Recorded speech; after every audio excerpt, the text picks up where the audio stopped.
Hi, everyone. Welcome back to Morning Cup. I am so honored today because I have Matthew with me. Matthew has a story that starts back in high school as a star athlete, but his love for sports was stopped by a near fatal car accident. He transferred his passion for sports into a love for technology and entrepreneurship. He started his first business with no experience and just a few short years grew to become one of the biggest influencers in the construction technology industry, working on helping firms around the world integrate a new third technology into their construction and engineering projects, and has a focus on the future of physical and digital realities. Thank you so much for being here today, Matthew. Of course, it's my pleasure. Thanks for inviting me. Absolutely. It's a complete pleasure to have you. And I would love for you to dive into your entrepreneurial journey. I know what I just said too about the accident and that kind of changed everything. But if you could kind of walk us through what got you here today. Yeah. And, I think my story is probably a story that could be 12 minutes or 4 hours. So I'll go through it, a little based on kind of the outline you did. I'll hit those with a little bit more detail. Yeah. So, growing up, my passion was really in sports. When I first got into sports as a kid, I don't know, maybe I was 8, 10, something like that. I started playing baseball, then I got into football, and it was kind of one sport after the other. And I enjoyed it so much because it was the first time, at a young age, you had something that you could do. And the more effort you put in, the better you were at it. And you were recognized for your achievements. And I ended up just loving competition and working as hard as I could. And sports was kind of that first experience as a kid where you see the benefits of teamwork as well. So you have something that you can work hard at, you can be recognized for, you can win, you can do something, that has a result. And I think sports is important at that age because of that other aspect. You start recognizing that there's different roles, there's different leadership positions. You're getting coached. You're being guided by people with experience. And then even from the teamwork aspect of sports, there is all the different roles. Everybody wants, everybody knows Tom Brady. Everyone knows the quarterback. There are roles that get more recognition, but at the same time, you can't play a sport if you don't also have the positions that don't get the recognition. Those guys, there's the guys on the line in a football team that's protecting the quarterback. If one of those guys doesn't do their job, the quarterback gets sacked and, they're going to lose the game. So you start realizing that teamwork is so important and every position is so important. And like I mentioned in my story, I ended up doing sports for all the way up into high school. And I was in my, I think it was my junior year, I was 16 and had a head-on collision car accident. And that completely took away my ability to play sports. I was stuck in my car. I ended up having jaws of life extraction, airlifted to a hospital, 13 surgeries, was in a wheelchair, crutches. So I couldn't run. I couldn't do anything again for a couple of years. So the rest of high school sports were gone, had to watch from the sideline. And that was, when sports had become the one thing I wanted to do, losing the ability to do that was like, well, shoot, now what? Yeah. What do you do now? You lost the one thing that you spent all your time doing, that you love doing, you thought you were going to keep doing. It's the only thing you did. So losing that, caused some downtime of I would say there was depression. I was still, younger. I couldn't do physical things. So I got addicted to playing video games. I was just stuck at a screen. I ended up rolling into, I played music for a little while, but, it also was around the time of the 2008 issue financially. And so I ended up just having to get a job at that point. I was 18, and I ended up getting a job in land surveying. And that's what my dad grew up in. And I still wasn't really excited about that. It really was just the moment of, okay, it's time to be an adult. I have to start making an income. I have to start covering my own finances. And so I got into that job, but I was not passionate about it. I wasn't excited about what I was doing. But at some point, there was a new technology that we got introduced to while I was working there. And it was this technology called laser scanning, where we take these devices and we create 3D environments of buildings. And so it was now something that I was like, oh, this is kind of cool. Like I'm younger, I'm into games, I'm into these 3D virtual environments. And now this is a job that I can actually enjoy. And I think looking back, what I realize now is, like, when you find something that you can enjoy doing and you can put the passion that you have into your work, I think that is the game changer of where you can actually build a career. You know, I think everybody has something they're passionate about. Yeah. And most people are in jobs that they don't like. That's very true. A lot of people just get a job because it's like, oh, that's just what we do. You know, we go to college, we get a degree. Most people get a degree and then do a job that they don't even have their degree in. And they kind of just end up down a path. And what I've gotten excited about is when I learned to put the passion that I have and the desire to do something great that I used to have for sports now into this technology. I went from a employee who was sitting behind a desk making $13 an hour, who wanted to show up late, get off early, get paid as much as I could, do as little work as possible. Like that is many, many, many people. Yeah.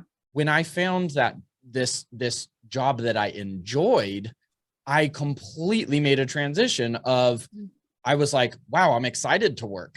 I'm excited to like learn about this technology, and I'm out, like, I'm researching it on my own.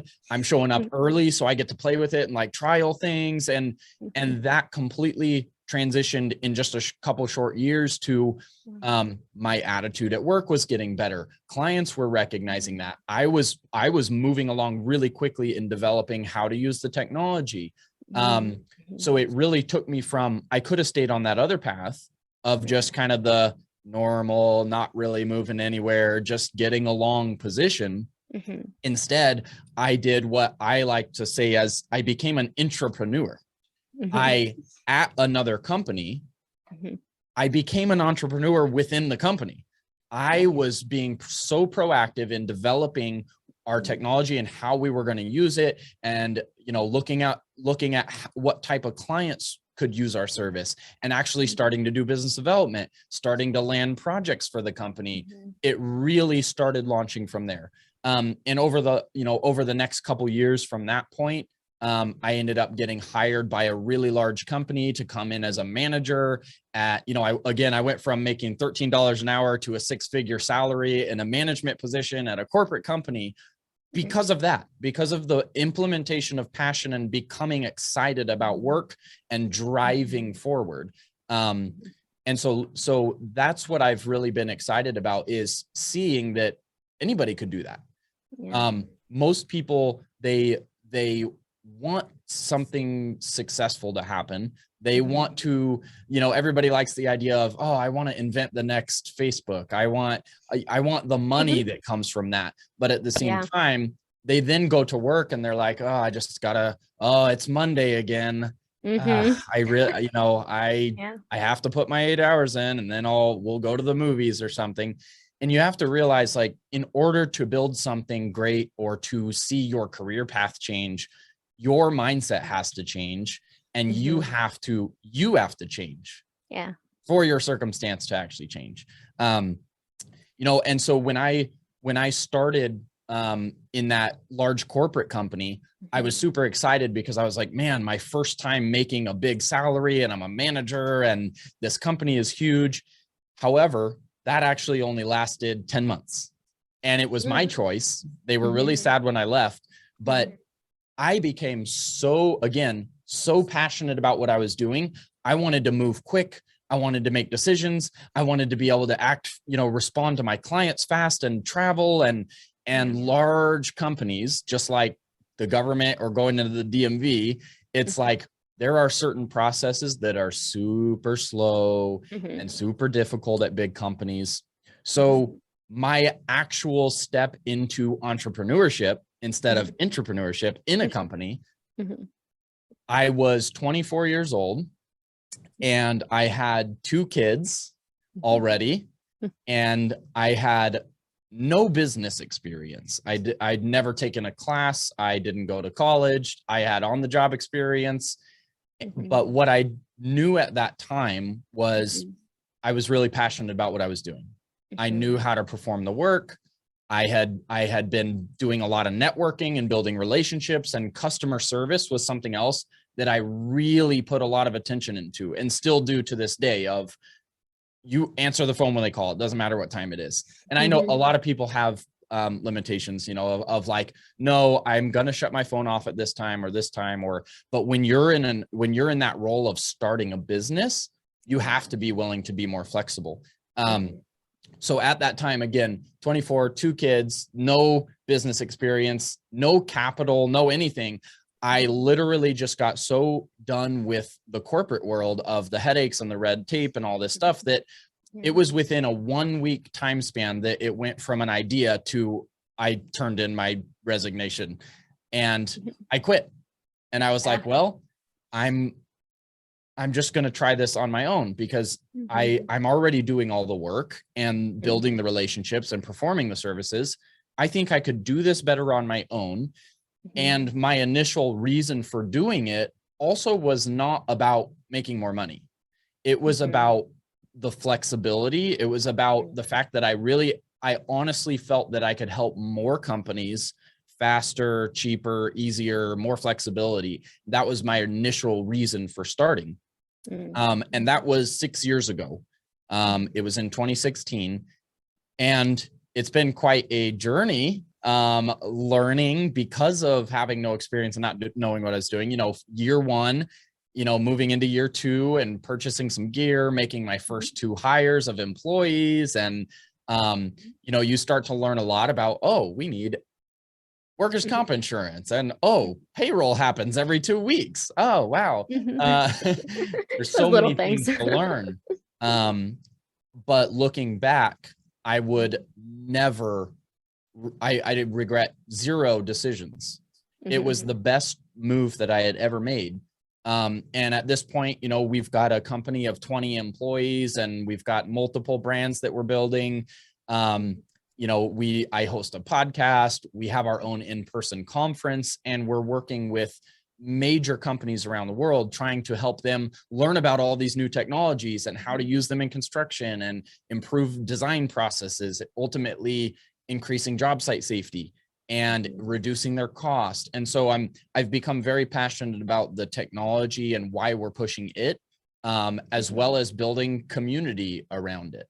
And that kind of brings us to where we are today. We're still moving forward, expanding, learning as we go. There's always challenges in small business and entrepreneurship, but the thing that I really I think look at is you can always figure it out. And if you don't have the answers, somebody else does. And so that's something, again, that I think goes all the way back to the sports piece that I've even learned in the last couple of years of business, is looking at the fact that you have to, as you grow and scale, you have to be willing to put people in the team positions to help handle different aspects. Because as a initial entrepreneur, you're the janitor, you're the banker, you're the financer, you're doing everything, and you can make that work. But in order to grow a business, you have to start filling those team positions and letting other people do their jobs and really figure out what is it that you're good at and what is it that you have to do. And then what can you outsource either internally to an employee or collaborate with other companies. So again, I think these are all learning steps, but you know, it's been a fun journey. What an amazing journey, honestly, taking that leap, because it started, of course, with the car accident of really shifting things, but really leaning into your passion. Because like you said, a lot of people go to school, they get a good job or financially, and they're like, all right, they're kind of coasting, like this is Yeah, maintaining, but, and maybe not love what they do. But when we bring our passion into what we're doing, it changes everything, just like it changed for you, like your dynamic and how you were showing up day in, day out for your clients. And people started to notice that, and just constantly growing. And that fast pace was because you were so aligned with what you were doing too, and like on the right path for you. And I think it speaks volumes of when we love what we do, it does show up in our energy and everything across the absolutely. board. But I love that you realize too, like, especially when you start a business, it's usually your everything, right? Like what you were Mhm. saying, you are everything. But being able to bring in a team and being able to hire people that their wheelhouse is certain things, and being able to really delegate that. So I'm curious, as you started to bring on the first 2 employees and started to grow to 20 now, were there any roadblocks of like hiring or that process for you, or delegating? I'm just curious because I'm sure Mm. people might have a little hard time with that because it's like our baby. Oh yeah, yeah. There's definitely challenges. Mhm. One is when you're growing a business, you kind of have the option of, okay, if I am going to scale outside of myself, when it's just you, you have to just worry about your business affording you. You Yes. have to make enough to cover yourself, and you may make more the first month, you may make less the second month, but if it balances out as an individual, that's more Mhm. manageable. As Right. soon as you start adding people, they are not on that same note of like, oh, I don't mind if I don't make money this month. Mhm. They aren't the entrepreneur. They're like, okay, I kind of need a steady income. Um, Yeah. that I think is the first step. Mhm. And the first difficult one to learn is like, okay, at what point am I ready to bring on someone? Yeah. And the options you have are like, you wait until you save up enough to have enough in the bank to know that you're going to cover X amount of months, or Mhm. and you look at, okay, do I have the volume of work to implement that first employee and keep them Mhm. busy? um, and you can either do that organically and you save yourself, or some people try to go out and get funding, small business loans or lines Mhm. of credit, or um, I would say looking back, that was definitely an area that I didn't know much about. And I Mhm. moved really quick. Mhm. I just started hiring. I was getting a lot of work. So thankfully we kind of had enough revenue to just kind of grow with it. But I think if I was to look back and say, hey, if you started over, what decisions would you have made? Mhm. I didn't really save up and have a good, comfortable amount to then, scale easily.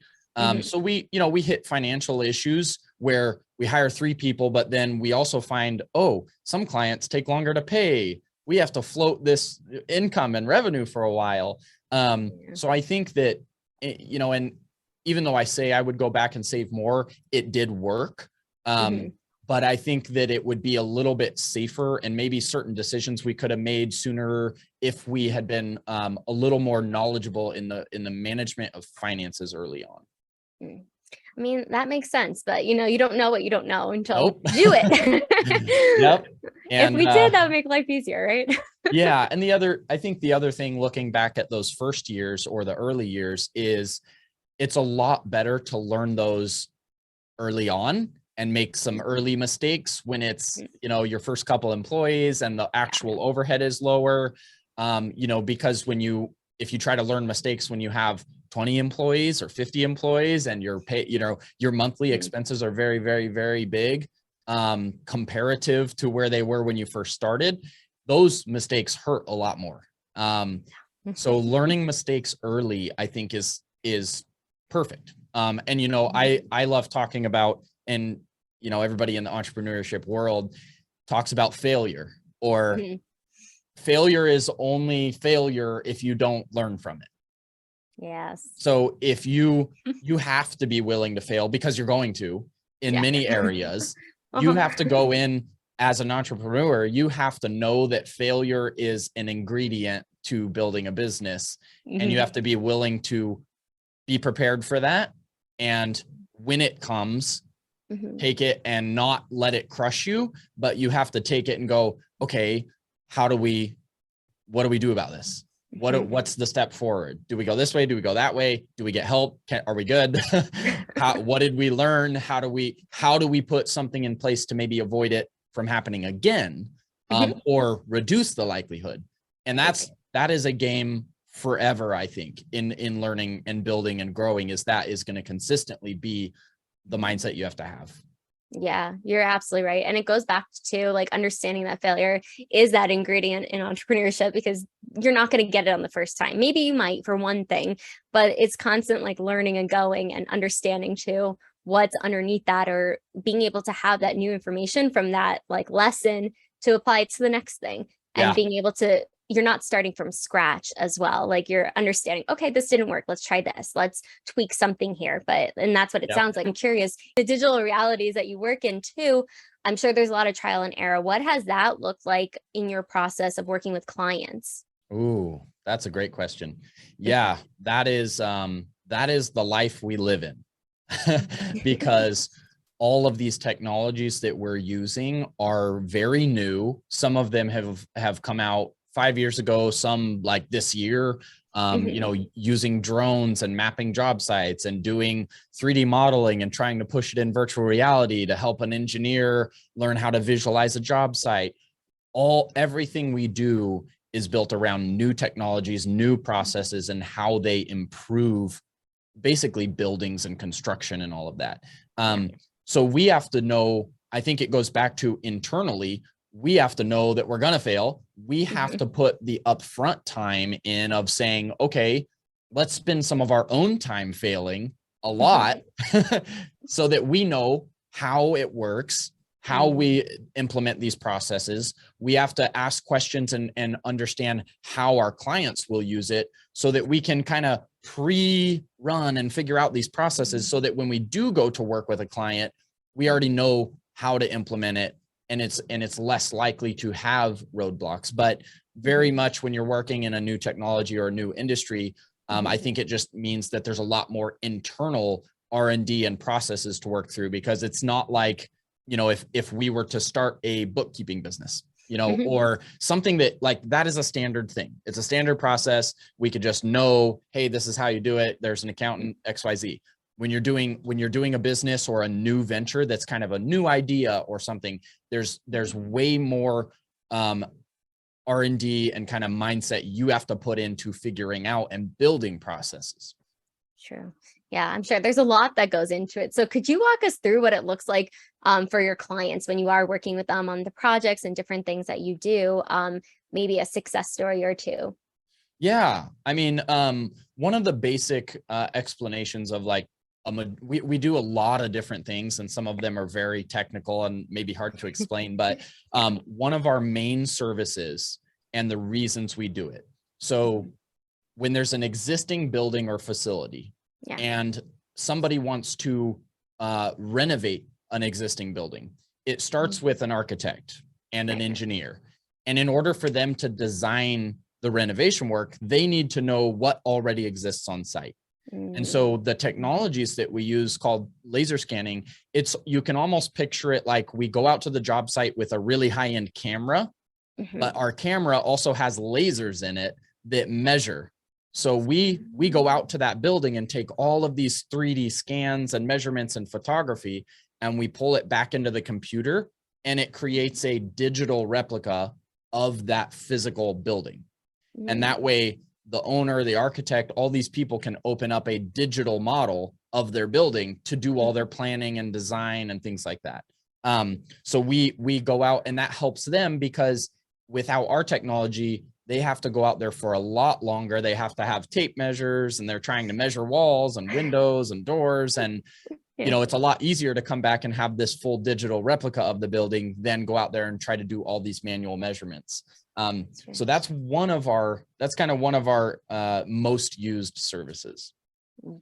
I believe it. And that's really important too, because you like having tape measures and all of that stuff, it could get really tricky. But if you have something that's super easy and concrete of this is what it looks like. These are the numbers. This is what we need in order to have an effective building, especially like construction. You Yep. have to be exact, Yep. especially if you have the engineer and the architecture and everything like that. I think that's super important to recognize as well. So I'm curious, if you were to look back on your journey thus far of entrepreneurship, what has been 2 or 3 things that you wish you would have known back then that you know now? That is a good question.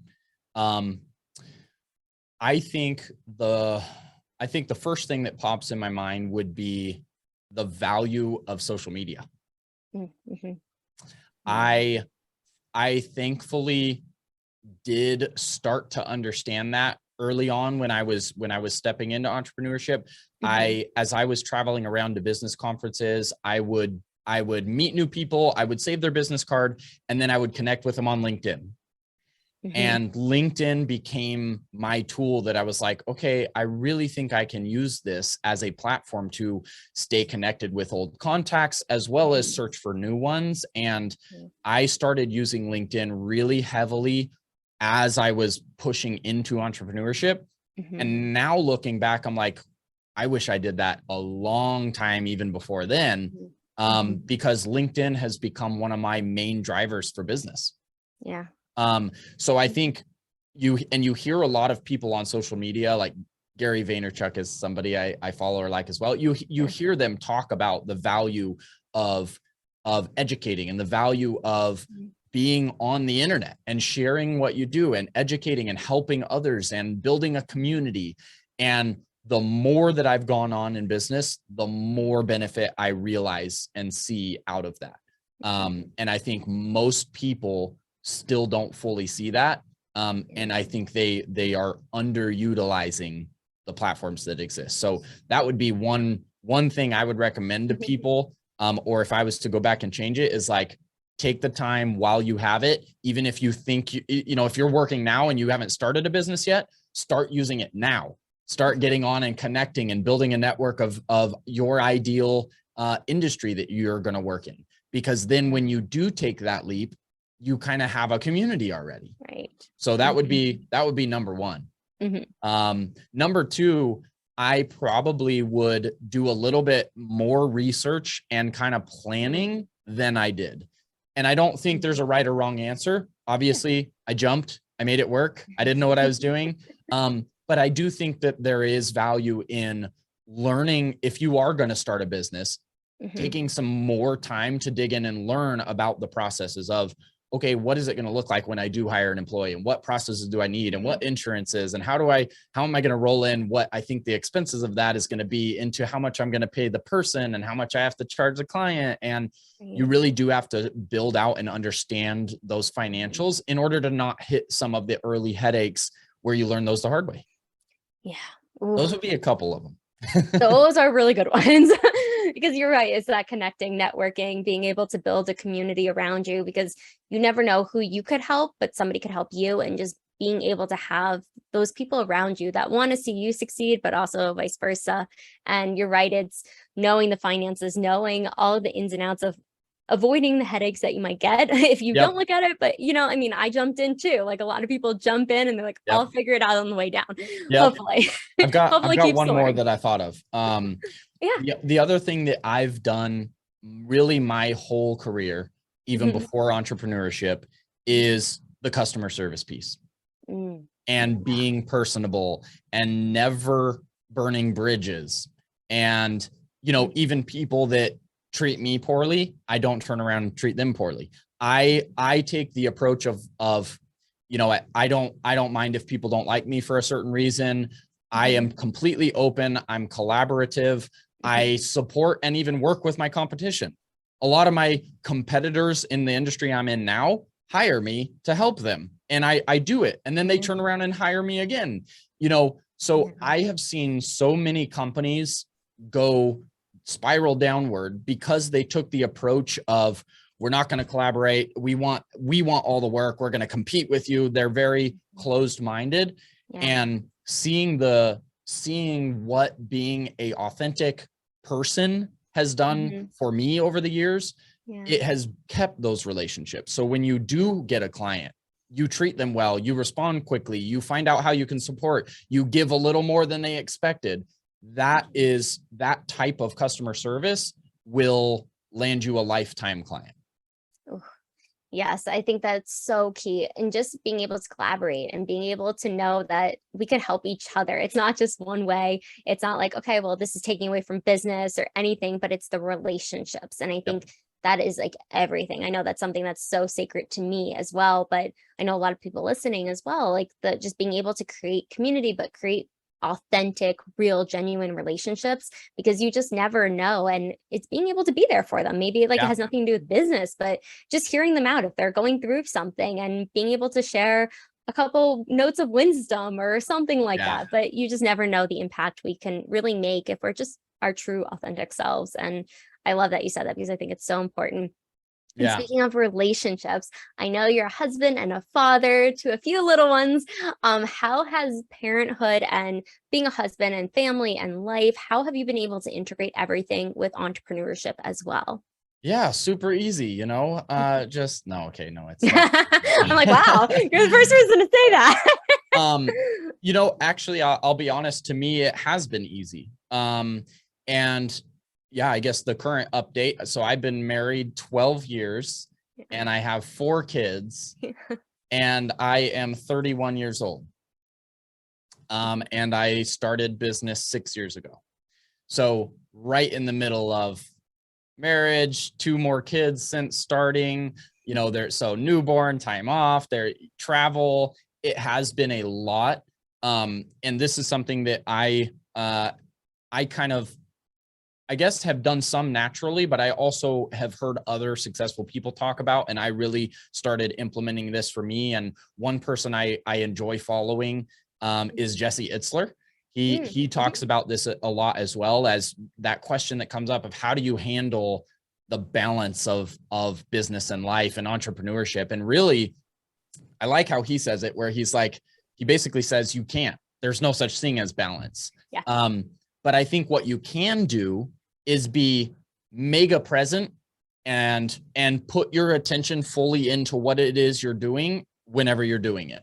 So, you know, I get up early, I come to work, I work really hard throughout the day, but I always get off unless there's a special circumstance or meeting or something, I always get off at 4:30 p.m. I go home and, you know, I start spending time with the family and dinner and evening routines and all that. And sometimes I'll even work in the evening, and I have those different time frames of like, you know, I'm not going to work 24/7. I'm not going to stay at the office. And even if I go home, I can work some more in the evening. So trying to put some schedules together that you can try to stick to, that you think are realistic. And I think the other big piece when it comes to building a business and having a family is being on the same page, you know, with your spouse and what your goals are as a family. And is the early sacrifice sometimes in building a business and entrepreneurship, is it worthwhile for what you guys want as a long-term goal? I think those are a few of the things I would say, really being present where you are. And because I think sometimes people look at just the amount of time that you spend, but also, you know, there's people that they have the time and they still don't really dig in to what it is they're doing. They're kind of like, they float through it. I think if you are very intentional with the time that you spend, that makes a big difference. I couldn't agree more. Time is of the essence, but being able to really prioritize that. And that's what I'm hearing you say too. It's like where your energy needs to go, but also being on the same page as your partner, your spouse, your partner, and in anything capacity, but also for your children as well. But knowing that you're doing everything you can to create that environment as well, I think is important. Yeah. So, yep. It's super easy. Super easy. Just listen. Wise words right here by Matthew.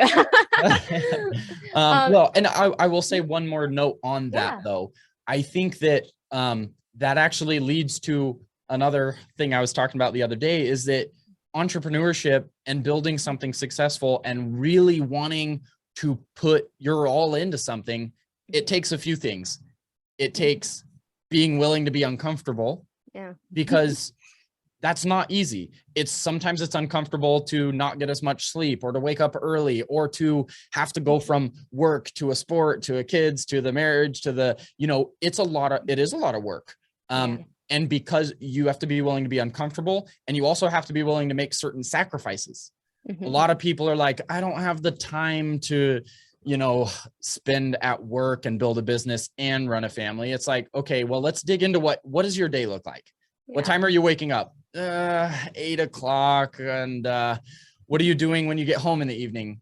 Usually we watch Netflix, and we, okay, well, if you actually evaluate yourself and you do want to build something, you have to be uncomfortable. You have to be willing to make certain sacrifices of things that you don't really need or don't prioritize for things that will lean toward your goals. And the other one is you're going to take steps that are risky. You're gonna have to know, like we talked about earlier, that some of these steps are risky, and you're gonna see certain failures. You're gonna hit roadblocks. As much as we try to balance our time, there may be times that you do spend too much at work or not enough. And you just have to continually evaluate and make shifts. That's what it's about, really being able to understand too where your time is going, but the shifts are pivotal, and different seasons of different times in our lives where maybe there's a newborn, so there's going to be a little bit more time with family versus there's a bigger client, so you're going to be focusing a little bit more on that. So it's really just understanding too, and I love that you brought that up and kind of merged it beautifully together, of just understanding where you're at, but being present with that and being very intentional at that time and where it's going. And I think it's so important, and it's hard to do sometimes, but like you said, you have to push through at certain points. Other times it's okay. You can step back for a second, but it's regulating that for you, because everyone's different. But I love how you've been able to do it, because having 4 children, marriage, and running a successful business, multiple, but being able to do that is really key, of just understanding what works for you and your family. Totally. I appreciate that. Yeah. Everybody's different. Needs are different. And I think everybody knows the saying of like, there's a season for everything. And that, that goes for business, that goes for entrepreneurship, that goes for marriage, that goes for kids. There's going to be those ups and downs. And a lot of people try to step into entrepreneurship or starting a business with the wrong mindset of I thought I was going to have more flexibility. I thought I was going to get to do my 4-hour work week and, sit on the beach. And you're like, no, entrepreneurship, if you also look at the other quotes that are more realistic, it's, I'd rather work 80 hours for myself than 40 hours for someone else, especially in the early years. You're going to be working a lot if you actually want to grow something. And the goal is that as it becomes successful later, your team is working, your people are in place, the processes are there, it's profitable. And now you have the flexibility to say, okay, I'm going to take a month off and go on vacation, and I'll come back and dig in again. But you can't think that that's going to be early on. No. Some people do, and then they learn quickly. Yeah, I learned quickly. It happens. It does, but awareness is key. Yep. I've been so enjoying this conversation, Matthew, but we're going to jump into the rapid fire questions if you're ready for them. I'm ready. Rapid fire. Let's go. What motivates you to work smarter? Ooh, motivation to work smarter. I think my initial answer to that would be the fact that even as much as I've done so far and what we're doing now, I still have so many ideas and so many things I want to do, and additional businesses to grow and more people to help. So by working smarter, I think I can get there faster, because we can improve processes that are in place. So that'd be my driver. I like it. I think that's important. The ideas just flow, I think it's an entrepreneur thing. It is. Once you get started, I hear it's like tattoos or something else, once you get in and you build a business and you start figuring out how it works and it's working, you're like, oh, I'm never going to stop. Like it's just going to keep going. I know, the ideas just flow, even I've pivoted so many times. It's like, oh, I want to do this now. But what if you were to share a meal with 4 individuals, living or dead, who would they be? Oh, I've thought about this one before. So one of them, I have a book behind me. And I actually mentioned it earlier. Jesse Itzler would be one. And actually his wife as well, which is Sarah Blakely, the founder Yeah. of Spanx. So they together as a family are awesome. If nobody follows them, you have to follow them. They have been someone fun to watch, similar in a role that I am in. And I love watching because they're two mega successful people. They spend a lot of time together as a family, and they have 4 kids. And so they're very active on like behind the scenes, filming what they're doing and the lifestyle. And so I would love to sit with Jesse Itzler and Sarah Blakely. And I think the other 2 people for me would be Gary Vaynerchuk. And I would have to probably have Grant Cardone and Elon Musk arm wrestle over the last seat. So I might say 5 people, but and the reasons for those, Elon Musk for me, just as a mega successful technologist, somebody that's been in a very innovative position, taking us to space as a first private company, creating the first mega successful electrical vehicle company in the industries that I'm in with technology and construction and building and improving. He would be a very interesting person for me to get to speak with. The reason for the other 2, for Gary Vaynerchuk and Grant Cardone, through my entrepreneur journey, they have been people that I've really learned from in the side of the amount of action that it takes to build something, and the benefits of social media and sales and kind of that whole process. And Gary Vaynerchuk is really who inspired me to start a podcast in the first place. And that's been a huge game changer for our business as well.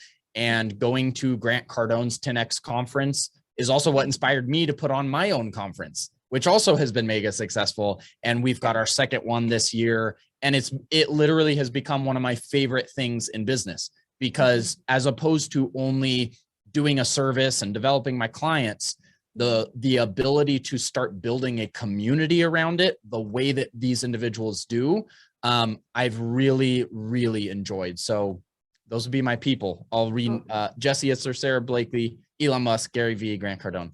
Yeah, I want to come to that table. And you can come too. Thank you. What a powerful team right there. It is.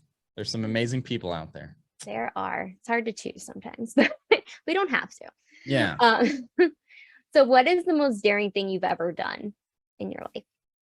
Oh, most daring thing I've ever done. Well, based on the conversation, I think I would say start a business. Yeah, that would definitely be the one.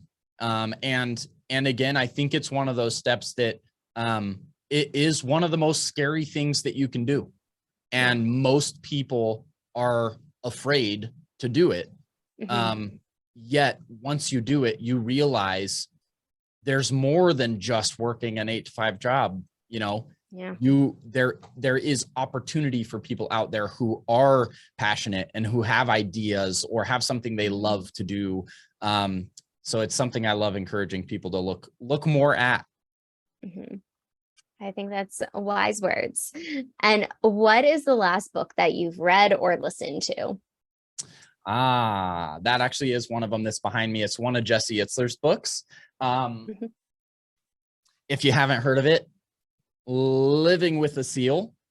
So this is the story of Jesse Itzler inviting David Goggins to live in his house.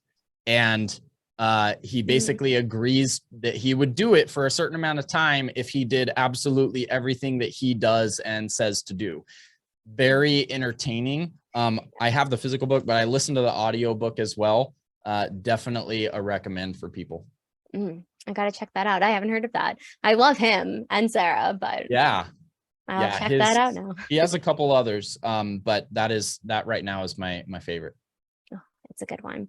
Well, Matthew, where can people find you, your services? We're going to link everything below in the description, but if you could let us know too. Yeah, sure. Well, you know, on the services side, our company is called Nexus 3D. So our website is nexus3d.com. And the part that I'm very passionate about right now around building our community with our podcast and conference and education, that's actually called Reality Capture Network. and that's realitycapturenetwork.com. But the one place I am most active, no matter what I'm doing, is LinkedIn. And so I'm definitely happy to connect with people there, as well as share some feedback on how I've used LinkedIn to build. A lot of people ask questions once they get started. So, Do you have any tips on LinkedIn before I let you go? all right, LinkedIn tip number one. I would say the one thing that most people don't do is they are not proactive enough in engaging and connecting with people in their community. LinkedIn historically has been like, it says, connect with people that you've met and know. And it's like, no, this is an amazing networking platform. I'm going to connect with people I don't know because that's my goal. And one of the things that I think differentiates LinkedIn from some other platforms is that you can go in the search feature, and depending on the type of business you have, I'll use mine as an example. If I'm working for an architect, then I can go in the search feature and I can search for architects. And I can even search for architects in my city or in my state or wherever I want. I can get a whole list of architects to start reaching out to and sending a message and kind of building some relation with. And the one other note I'll leave, that's number one. And I think people just have to be more proactive on connections. Number two is that many businesses, when it comes to their brand, their marketing process, they really push sales too much as opposed to giving, educating, actually providing value to the people you're connecting with. Nobody wants the guy calling about your car warranty insurance is expiring and no, but if you actually genuinely connect and give, and that's one thing that I think people can really learn if they don't already follow Gary Vaynerchuk. That's another thing that he's been awesome about is like give, and then maybe make an ask. But when you are willing to give, people want to know more. They see that you're not just salesy. So being proactive and connecting and educating and giving to people. Oh, well said. I love those. I think it's so true when it just comes down to just relationships, connecting, being genuine, being yourself. But also I love Gary. I think he is phenomenal of just really giving so much information that's so tangible and you can really absorb it, but actually doing it too, implementing that. Yeah. And that is, I think that's one of the keys too, that you said as well, is the genuine piece though. Like if you see somebody that's connecting and messaging you and you can tell that it's not genuine, you can tell. And if you can actually understand being genuine, wanting the best for those people and actually wanting to help them, it comes across totally different. And you will see benefit down the road, but you don't need to think about how it benefits you in day one of connecting with someone. That genuine piece of giving is, I think, key. I just had to have a moment of silence for that one. But Matthew, I've so enjoyed this conversation. I feel like you are such a wealth of knowledge and just really giving so much today and all the value you always have provided on Clubhouse and other places and platforms. But make sure to connect with Matthew. I just so appreciate you coming on and just sharing everything you did today and all the things you're up to in this world and making it a better place in the technology world, but also at home too. So thank you so much for coming on today. Of course, thank you for having me, and thank you for continuing to share and inspire others on their journey. Thank you. Make sure to like, subscribe, comment below. What was the biggest takeaway from Matthew today? I'm sure he would love to see your comment as well, and we will see you on the next video.